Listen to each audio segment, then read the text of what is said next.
I'm very pleased to report that the Republicans have made some progress in the last week in gaining control of the Senate in three crucial states: Arkansas, North Carolina, and Alaska.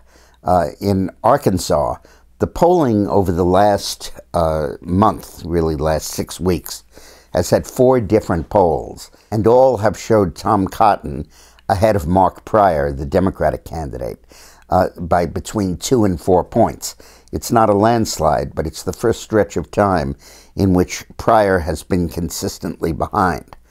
And Pryor just put an advertisement on the air defending positive aspects of Obamacare, I think leaving himself wide open to a counterattack.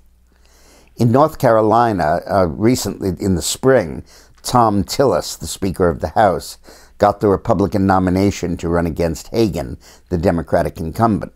And in the earlier polling, Hagan was slightly ahead.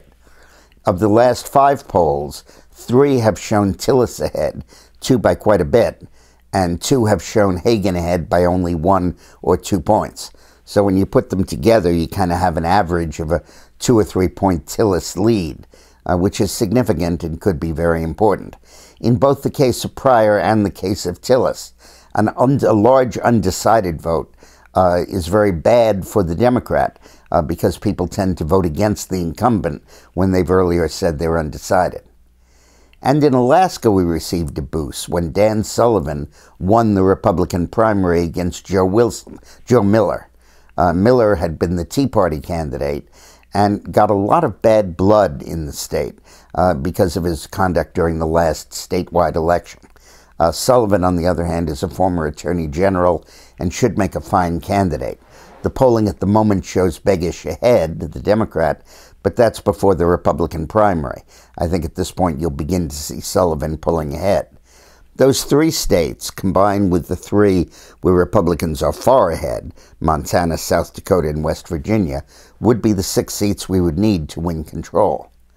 One state that seems to be slipping away, unfortunately, is Michigan, where Terry Lynn Land, the Secretary of State, the Republican nominee, has been falling behind Gary Peters, the Democratic candidate. The last 5 polls, 4 of them have shown Peters ahead, some of them by significant margins. It doesn't mean Terry Lynn Land can't come back, and she well might, but at the moment that seems a little bit more remote. Thanks for watching.